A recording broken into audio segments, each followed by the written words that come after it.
Narcissistic personality disorder, NPD, is a mental health condition that affects how you view yourself and relate to others. Having NPD means you have an excessive need to impress others or feel important. That need can be strong enough to drive harmful behaviors, negatively affecting you and those around you.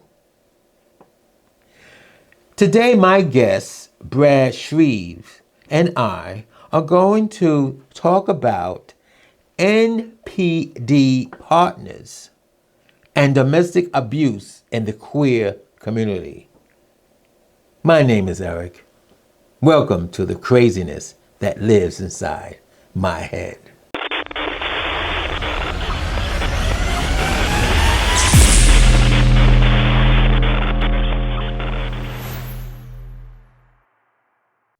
I'm Brad Shreve. I am an author of two novels, part of my Mitch O'Reilly mystery series, which features a gay PI in Los Angeles. He lives in Silver Lake.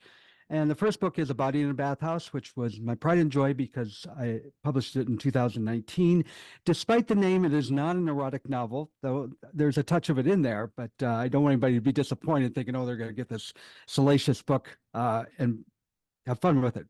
That's fine, but that's not what this book is. It's a mystery. And the second book in the series is Body on the Hill. And the hill is the hill that the Hollywood sign is on, and that's where the body is found, and that has part of the clue. I am currently working on a third novel as part of the series, and that is going to be called A Body, Some Bears, and a Blade, in which an individual is killed at a bear event, which is I named it the Bearapalooza in Los Angeles, my fictional bear event. And then I have a third novel that is kind of in the works. It's going to be a period piece, which I've never done before. And it's a little risky to do a period piece because if you get it wrong, people that know history will let you know. But that's going to take place in the 1920s. So I'm looking. I'm not an LA native, but I absolutely love LA history. I lived in LA for 20 years, and so I have enjoyed digging in deep on that. So that's what's far as my writing. I love to be creative. As far as podcasting goes, I have this great podcast called Going Hollywood, and I say it's great because I have a wonderful co-host. His name's Tony Maeda, and Tony is a film historian, and so Tony knows the ins and outs of the story, and like most film historians, he's a bit snooty, we shall say. And so I have a regular guy's perspective, and so we talk about the background, we go into the behind the curtains, and then we share our opinions, which very frequently I have him aghast that I don't like certain movies and vice versa. So, and so today I want to talk about with my audience, but NPDs partners, narcissistic, was it narcissistic personality disorder, right? And having a partner who's NPD and can be abusive in a relationship. You don't think about it. I mean, the way when I was in that relationship, there's a lot of things was going on. A lot of things I you know. Then after I broke up, I realized that the control, sometimes when you want a man to control you sexually, but when it becomes obsessive and when it comes abusive, because I did a podcast on what was it PDM what do you call it, BDMD, that's the one PTSD? BDSD, right? I did a podcast on that, and the guy who I was talking to who knew all about it, he says when you ask your partner to stop, they're supposed to stop. I said, oh, really? I mean, it took a while. Being controlled willingly can be a lot of fun, but if it's not willing, then that's a whole different story. Right. When you say stop, stop. Yeah. Yep. So anyway, I just Since I read about, would you like to talk about the domestic abuse in the queer community? I remember Mhm. hearing that years ago. I mean, and actually I heard something about it in the late 70s, early 80s, but I never really thought about it. As I got older, I have, and I've seen it. I mean, I had a cousin who was talking about two lesbian women back in the 70s. He said he was talking to this woman. He didn't know she was a lesbian until until her girlfriend came and slapped her across the face because she didn't want to talk to any man. I said, "Oh." So, what are your thoughts on it? Well, it's not well enough known that it exists. I was in a abusive relationship 20 years ago, I think it was. Actually, it was 20 years ago. And I was an executive with a hotel company, and I used to drive employees to the shelter. And I always thought, why don't they just leave? I didn't. I was compassionate, but I also didn't get it. Never did I expect that I would be in a domestic a situation like that as well. Um, and while I was in it, I was doing anything in the world to save it. Um, I look back now and it's hard for me to imagine that I was in that situation. Um, but I get it now. It's all easier said than done because it is control. It's not just physical control, it's mental control. Mhm. It's being put in a place where you are totally vulnerable and dependent. Um, they're masters of what they do. Uh, and I don't even know if they know that. I think it comes naturally to those individuals. But I will say there is at the time, I really should look it up because I don't know if it's true anymore. They still have it. The Los Angeles Gay and Lesbian Center has, the place is amazing. It's the largest gay and lesbian center in the world. I wish I knew how many employees. It's in the thousands. They have a domestic violence counseling program. It had just started when I started going, and at that time, it was the only one in the country. I hope that's still not true, but it's needed. It's needed because it's not as talked about and not treated as seriously. I can tell you that. Mm. No, it's not. I mean, I didn't. I I mean, I'm an independent, so I don't like to be controlled. Hmm. Um, but I thought about it when you get into I was seeing a therapist years ago, and he says that I don't like to be abandoned. He goes, my therapist goes, I bet you no man ever left you. And I said, no. He goes, I bet you left first. I said, yeah, why would I wait? Why would I wait? If it ain't working, I'm leaving. And he said I had a fear of abandonment. So I was in this relationship and I stayed into it as long as I could because I was trying to break through that fear. But then it gets to a point when someone is kind of controlled, and then I think I read up on, they call it, was it gaslighting you? Yes, yeah.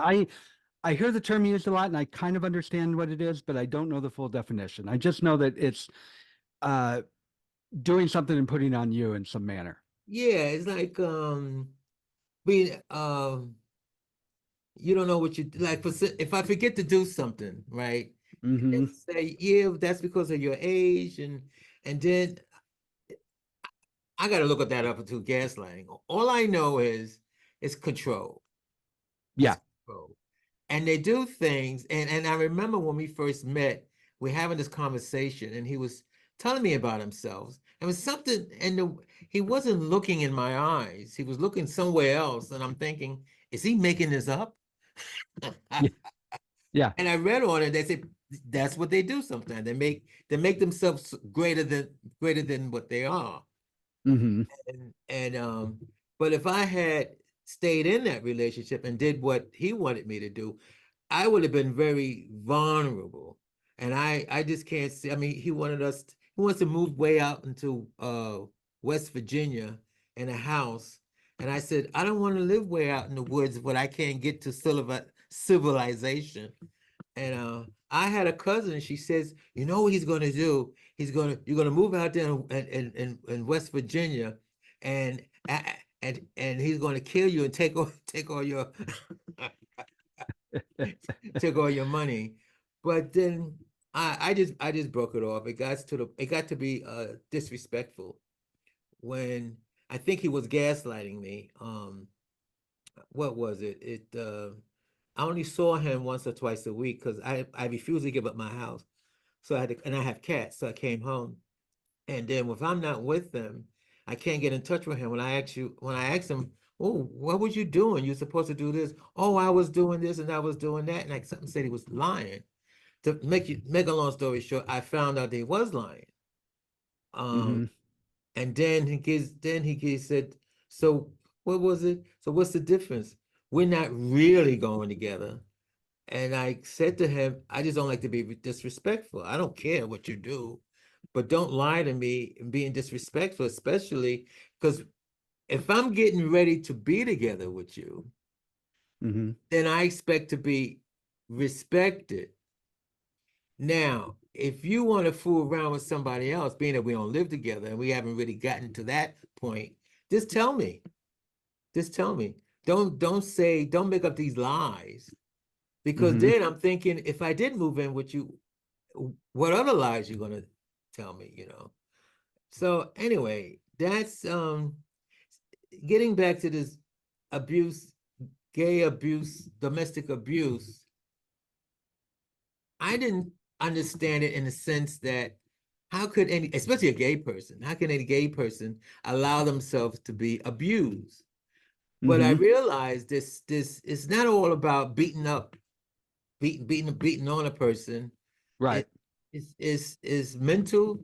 They have this Hmm. mental abuse. Sometimes they had a little verbal abuse. I like the verbal abuse he did. He goes, "Oh, I'm just joking." And I said to him, I said, "I Yeah. don't know."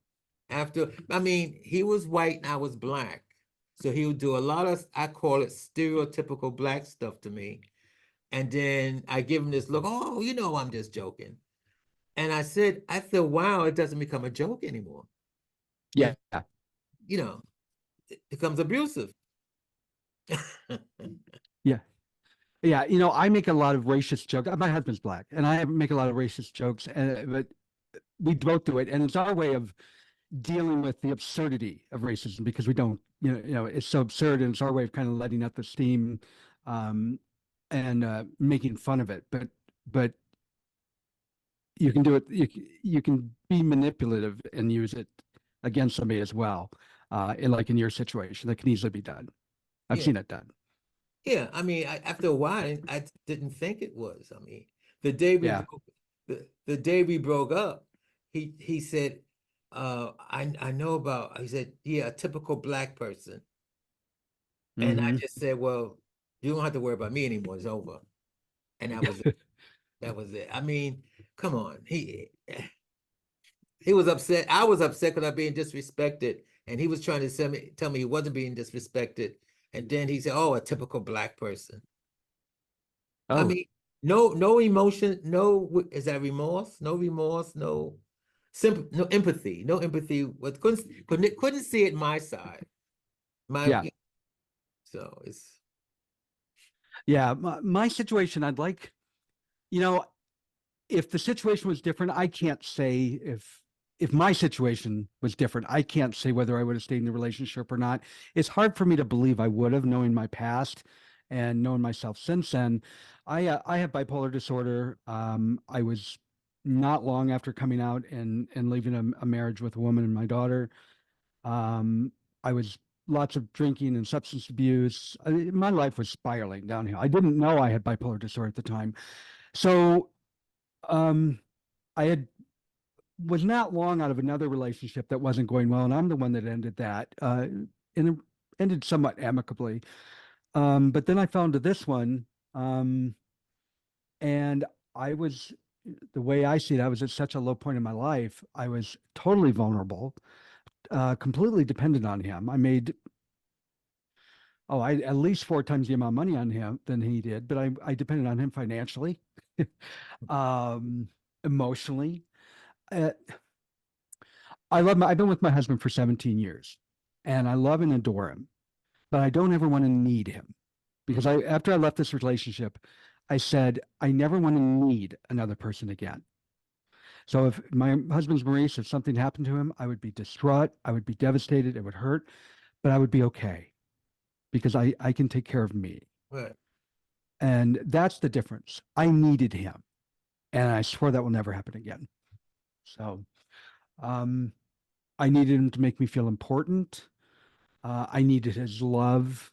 I needed his validation. I really got wrapped up into he was a DJ Mm. and um, he was extremely good looking. He was a model. Well, there's all kinds of different types of good looking. He was a traditional model type, very buff, beautiful man. And he was charming. He wasn't the smart. He was dumb, but he was very charming. And so when we went to clubs, we never waited in line. You know, DJs are adored, so we always had attention, and that made me feel important. You know, we were walking through the door. Well, it wasn't us walking through the door. He was walking through the door, and I was following behind. But that was not my perception of it. And so we were all the attention. And I really got milked into that, having grown up in the Midwest and in the South, being in Los Angeles, um, going in these nice clubs and being able to walk, past the line with everybody yelling at, who the hell are you? And getting free drinks all the time. I my ego was eating that up. So that was making me feel important. He um was playing games like he was the very first person that ever said I love you. But Mm. then he swore that was never him. He was the first one that said because he wanted an open relationship. I had just left one and swore I'd never have it again, but I said, whatever. And he said, let's not have anal with anybody else because that's too personal. But then he swore he never had said that. It was those kind of things. And I was spiraling so bad that he had me convinced I was losing my mind. Like things that he would do, he had me convinced that I was hallucinating them. That's gaslighting. Yeah, That's yeah, gaslighting. yeah. Uh, and I was really, I mean, I was going crazy because I had bipolar disorder and didn't know it, but he had me really convinced I was like going psychotic. Mm. Um, and it was tough. It was, the police came to our house 3 times, I think. The third time was the last day of our relationship, Mm. though it wasn't really the last time I'd seen him. Was the day that I watched him being driven away in the back of a police car. And I said, wow, it's over. Now what am I going to do with my life? Because at that point I had no money, no job. I lost my career. I was, you know, I was on drugs, alcohol, and I wound up homeless. But in the end, it all worked out. You know, that's a whole different story of its own, which we can get into. When I had the same experience. I stopped drinking and drugging in 1984, and I met a guy in 82 who I was madly in love with. Met her on a gay boat ride, but he had a lover. So I got sober, and believe you know how it happened. I got sober, and who do I meet? I met him, and to make a long story short, I moved him in. I thought we were in a relationship, but long story short, he didn't think so. Yeah. But I mean, it's my birthday, and we were supposed to go. He was going to uh, take me out to dinner on my birthday. So I left work early because I didn't want to go to dinner straight after work. I want to come home, refresh, take a shower, and I come home, and the bedroom door is shut. That's why the bedroom door is shut. And so you know what happened. The typical stuff you see on TV. Hmm. Open the door, and there they are. Hmm. I went berserk and I get rid of him. And he said, no, he's staying here. I said, not staying in my bed. And then I went to the kitchen. I pulled out a butcher knife. I was going to stab him. Then luckily I was sober now. I wasn't drinking. I was Hmm. sober. And this voice came into my head. What is wrong with you? What is wrong with you? Is he worth it? And then I realized going to jail and going through all that, he wasn't worth it. Luckily, if I was drinking, I would have stabbed him. And he's yelling at me, Yeah. come on, you want to do it? Come on, stab me, stab. So finally, I just sat quiet until they did what they had to do and left whatever he left with them, and the store changed the locks, and I was sober, Yeah. and it still didn't work because when I kicked him out, his sisters, he had 3 sisters, they would call me up to take him back. I ain't taking him back. I ain't taking him back. I did take him Were you, back. I did were you take, newly sober though? huh? Were you newly sober? When I was 2 years sober Okay. when I moved them in. So I was 2 years sober. Yeah, Just because you can be when you're newly sober, you can be pretty vulnerable I was because because your true love is gone. yeah, I was. But anyway, to make a long story short, I moved them back in. Um, this guy called me up and looking for his lover. And then I kicked him out again. No, I didn't kick him out this time. What he did was he signed himself into the hospital to get sober. I think they have a award for people who's trying to get off the alcohol and stuff. And I went to see him there. His social worker I was talking to the social worker. To make a long story short, he was in there for 30 days, and the social worker called me up and said that he's coming home. And I said to her, he can't come home because I'm a recovering alcoholic. I can't handle it. I can't handle it. So they wouldn't let him out. So he called me up and cursed me out. And that was, I mean, even though you're sober, you still wind up doing. I think he was the last alcoholic I had in my life. Hmm. He was the last alcoholic. That's why it shocked me with my last relationship. You don't have to be an alcoholic drug addict to do alcoholic and drug things. Nope, nope, nope, nope, not at all. And getting sober doesn't mean necessarily a person becomes an angel. A lot of people make that mistake as well. They're humans, they're still human beings. Yeah, yeah, yeah. Yeah. So do you have any advice for the audience, those who think they're in an abusive relationship? Reach out. Take a look. I hate to say this. Take a look at your part of it, and I don't mean that it was ever my fault because there's never a reason to manipulate somebody or uh, physically hurt somebody like he did with me. But when I look back and see my part of it, which if part of recovery is learning, you can't take care of what they did. You need to look at what your part in it is. Right. And that's something I learned when I went to therapy to get over the domestic violence was, my first meeting with my therapist, he was talking all about me and I was getting angry because I'm like, he was the problem. Why are we talking about me? And then he's like, you can't do anything about him. You spent 3 years trying to change him. And actually, I do have a piece of advice. You spent 3 years trying to change him and you can't change another person. You need to change yourself. And that's all you can handle. That's all you can do. Mm. And that was what made a difference. And here's something that was said to me that really made me open my eyes. If you're in a situation, if you're in a relationship and you're trying to change somebody, and for any reason, if there's violence or they're just not, I have a sister, I love her. She's been through 7 marriages, and every time because she's tried to change the person. Mm.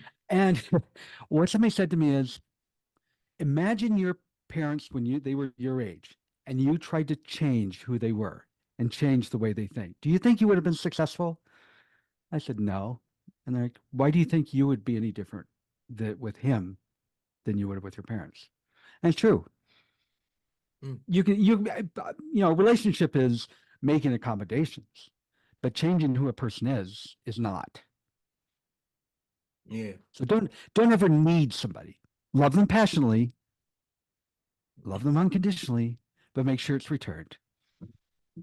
Well, I said this to a cousin of mine. I said, because she's having men problems, and I said, well, if he ain't got a job, he ain't got a car, and he doesn't have a roof over his head, I said, I sort of remember years ago, I forgot who it was, Billy something.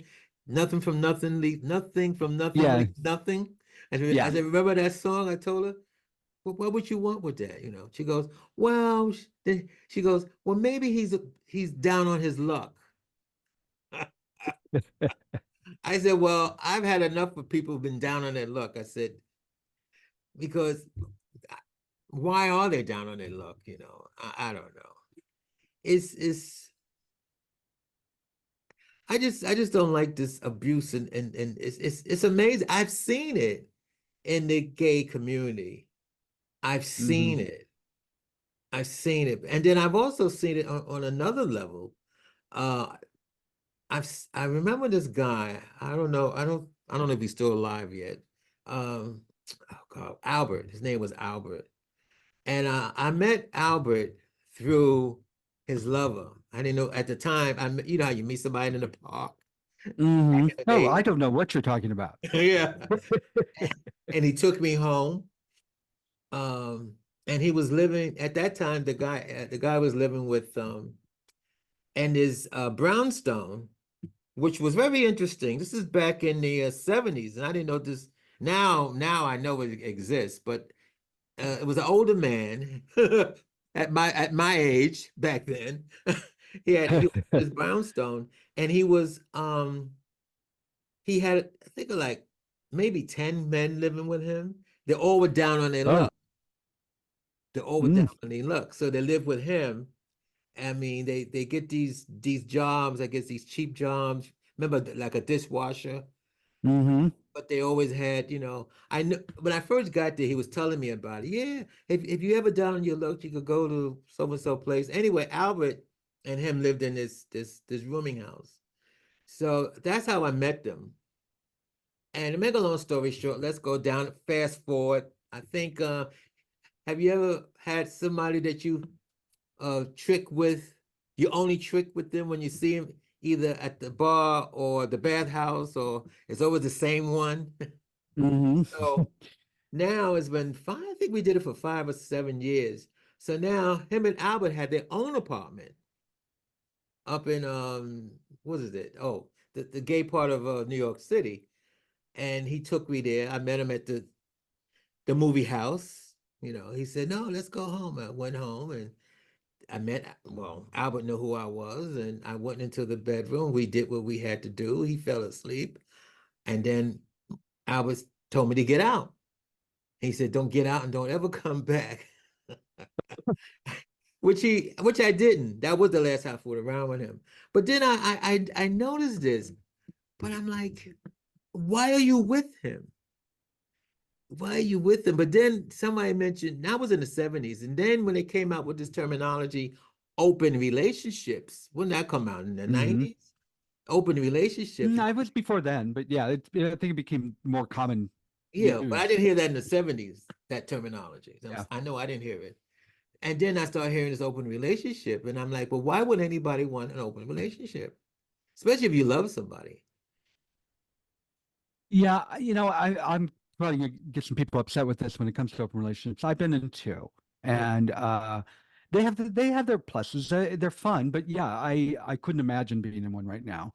But here's my why I said people I'm going to get flack is I have seen open relationships that work. Uh, I think they're few and far between, but I have seen them. And I'm a big time observer. I'm a writer, so I analyze everything that goes on in my life around me. What I have noticed in most relationships is the open relationships is one of them usually goes along with it because they don't want to lose their partner. Yeah. Mhm. I'm not saying in every case, so don't get angry if you're in one and it works. That's God bless you. I'm glad it does. But in most circumstances, I've noticed this, and especially when I've seen polyamorous relation, Yeah. they bring in a third. Yeah. So you see a couple and they'll bring in a cubby.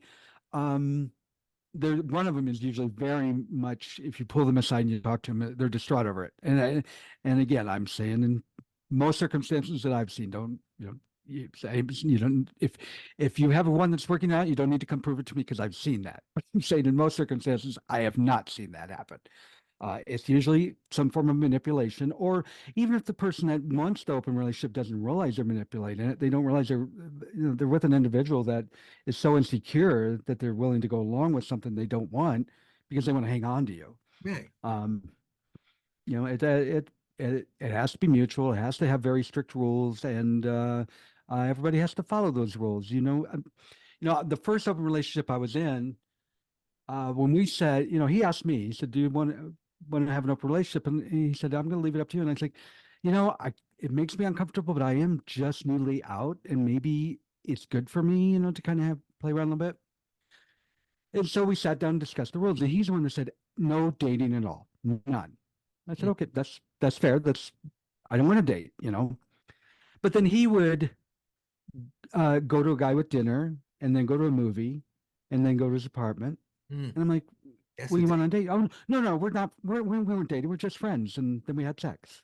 I'm like, "Well, dinner and movie and sex is a date." "Oh, no, no, no. We're just friends." You get this kind of, you get yourself into that kind of mess if you Yeah. go into it. And so um, that's my take on it. Well, in my last relationship, being that he was older than me, and I didn't we didn't discuss it, but I didn't in my mind, I wasn't against it for the simple reason that I could tell he likes young boys. And what you just said about not wanting to have a companion with about the same age and getting older, Hmm. and I mean, being that he was more sexual than I was, and maybe it'd be okay. But we never discussed the open relationship, but I knew what he was doing, and Yeah. I never said anything until I got tired of the lies. I never said anything, but he knew. I mean, this is the same man who wants to move to West Virginia. I used to think that. So why, if he wants to do this, why would he put me in West Virginia? But then, if you put me in West Virginia and I'm really dependent upon you, that Hmm. means that you're going to be in complete control. Yep. And then I Yep. thought about it. Could I do that? But then I felt it very disrespectful to a point. Now, I did have a person on my show who talked about what you just said. If you're going to get open relationship, you got what are the boundaries, what are the rules, and stuff like that. But the problem for me is if if I allow you to fool around just for sex, Hmm. don't. Now I'm gonna repeat somebody else said to me back in the 80s because he was having a problem with his open relationship. He said, "Yeah, my lover's upset because he came home late. I came home late for dinner, but I'm home for dinner like that." And then I said to him, "Well, what's more important, getting home for dinner to be with your lover, or excuse my expression, fooling around in the subway and the tea rooms, Hmm. with somebody? I mean, is that more important than being with somebody? I don't know. That's Well, the one thing I heard a lot from people was, when um, I would get jealous because there was a lot of manipulation in there, and they would say, "But you got to remember, whose bed is he sleeping in tonight?" Okay, so we have a bed together. That's supposed to make me happy? No, I heard that so often. Yeah, he's going off, but remember, whose bed is he sleeping in at night? And that was supposed to make me feel better. And one night, I told you this guy, he was you know a model. There was this other guy I knew who he was kind of a scrawny leather daddy kind of thing, and he had this uh uh partner who was just muscle, and it kind of makes everybody's catches everybody when they walked in the door. Well, one night, my partner and I were having a fight at the bar, mm, and he comes over to me, the one that had the partner that was also a big muscle bound. He said, Brad, you got to realize they're the pretty ones. So, you have to kind of accept uh, you kind of have to just accept that who they are, and go with it. And I'm mm. like, that's kind of sick. I think. I think back to that. I'm like, even then, in the midst of it, I thought that was crazy. But Well, I'm like, like I that's said, sad. I was dating a still sober. It was my but he wasn't an alcoholic. I was dating a Brazilian, and he came to me and he said that he wanted to live the rest of his life with me. And I said to him, I couldn't, I said, I can't do that because I have feelings for you. Now, if I look at you just somebody to have sex with, maybe, because to me, there are people you wouldn't want to be with them, but the sex is good. And Oh that's yeah, yeah. yeah, I can deal with. But he's he to make a long story short, he was fooling around with this guy. He brought the guy home, which now we weren't because we weren't having sex anymore. Because he had no place to stay. And I said, "But pay me rent."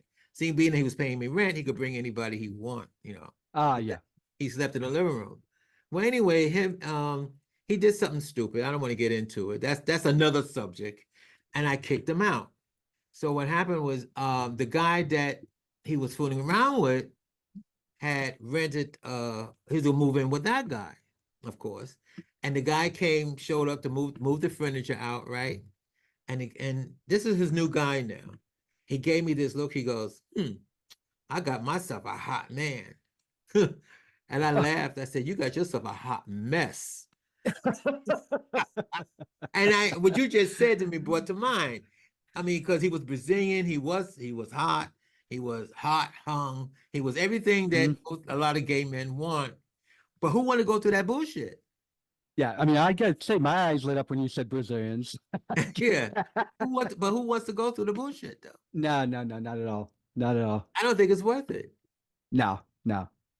If you need a trophy on your arm, then you need to think about what's wrong with you. Yeah. And I think he was only going with the guy because the guy had an apartment. I'm quite Hmm. sure he's not paying rent to that guy. I mean, Yeah. well, anyway, I think I'm gonna end my podcast now. Okay. It's I only supposed to be a half hour. all right. Can I give one more suggestion? Yeah, yeah. If somebody thinks they're in a violent relationship or an abusive relationship, not necessarily violent, there's a book called Men Who Hate Women and the Women That Hate Them. Oh no, I'm sorry. Men Who Hate Women and the Women Who Love Them. Oh, Ignore the gender part of it and just read it. Just because I read that, I'm like, oh my God, this is describing our relationship in every shape and form. That was the book that made me really start to open my eyes. well, is it, I said again, it's men who hate women and Men Who Hate Women and the Women Who Love Them. yeah. And I it's all about how they gain control and manipulate. And like I said, just ignore the gender part and yeah. deal with the personality part. That's what I was reading about with the narcissist. They said narcissists probably don't, if you're very what you call it, um, if you financially secure and you got a what's that word they use? In other words, if you don't need them, put it that way, Hmm. they get jealous, they're jealous of that, and they Yeah. hate you for that. And that's and then we fall in love with them. Meanwhile, they don't love us. Hmm. They jealous and they try to bring you down.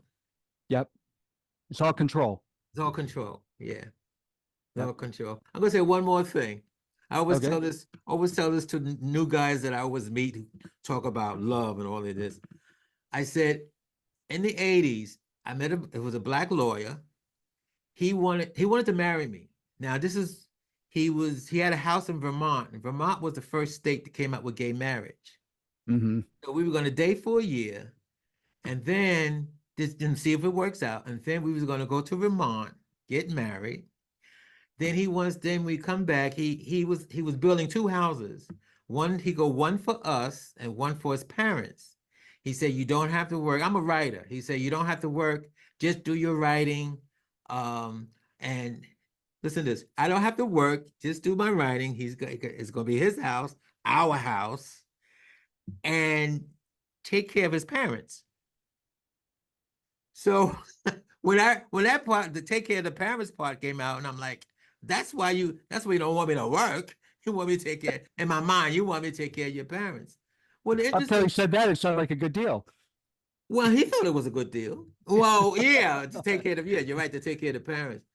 But see, I had a very good job and I couldn't see myself giving up my job, you know. Hmm. So to make a long story short, we broke up after 5 months. And then he said that I didn't guess. I said I wasn't in love with you. That's the good part. Because if I was in love with him, who knows? I probably would have done it. But I said I didn't love. I said I'm not in love with you. He said you didn't allow give it time enough for us to fall in love. And I said to him, I said, what you want is not love. You want me to depend upon you, which is the same thing as control.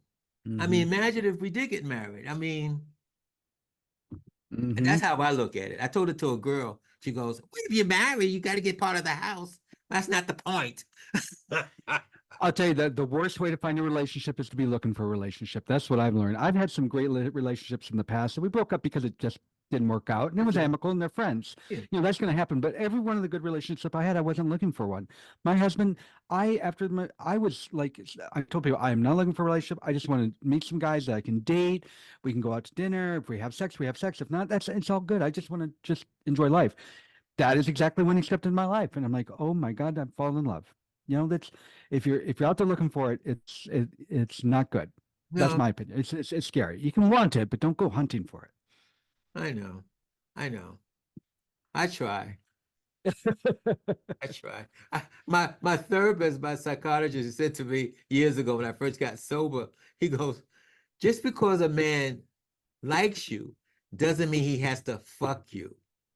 And then then you know me, I have a big mouth. I said, I don't want every man that I like to fuck me, just the ones I want to get fucked back, you know. You Well, know. I want every man to want to fuck me. That's just my ego. Okay, Brad, it was nice talking to you. It's my pleasure. You just heard the craziness that lives inside my head.